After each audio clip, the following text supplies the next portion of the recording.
Alors, suite justement à notre série sur la patience, la sincérité, la rectitude, en fait, nous avons l'intention de partir sur une base, en fait, d'utiliser une certaine rigueur, justement, pour arriver à un sujet qui est très important et qui nécessite justement d'avoir cette patience, cette sincérité, mais au-delà de tout, cette rigueur, cette rectitude qui fait que nous ne cherchons pas la perfection, mais nous cherchons tout simplement à porter la réflexion sur des sujets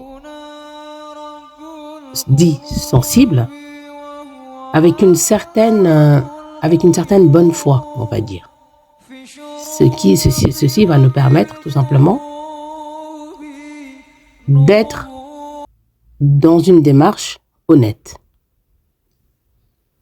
Donc aujourd'hui, après avoir démontré ce qu'était la rigueur et la rectitude, que ce n'était pas le fait de s'acharner sur une chose, mais les moyens que l'on met en place pour pouvoir réaliser une chose de la meilleure des manières, nous allons attaquer en fait justement le féminisme que l'on a tendance à définir comme étant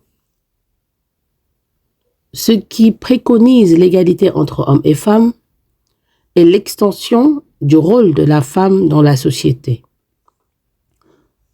Personnellement, je me réclame féministe ou islamo-féministe dans le sens où l'égalité homme-femme doit être recadrée selon les règles de l'islam et le rôle de la femme dans la société doit être cadré selon l'islam. Et pour cela, il est nécessaire d'être patient dans cet exercice, d'être sincère, de montrer de la rectitude, donc une bonne foi, et de faire preuve de rigueur.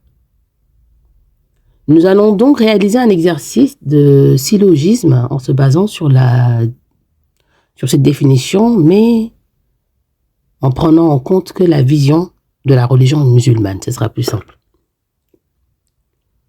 Et sur l'égalité homme-femme, il faut partir de l'origine, c'est-à-dire que la femme a été créée à partir de l'homme, techniquement.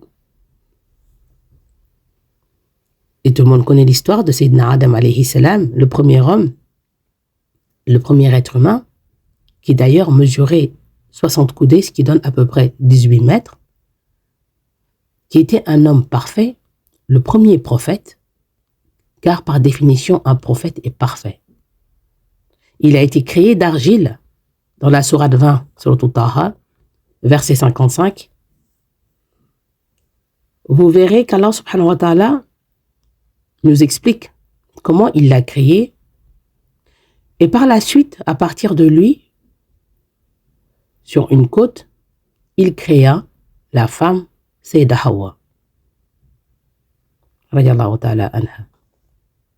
Donc, sur le point de vue de la création, les hommes sont déjà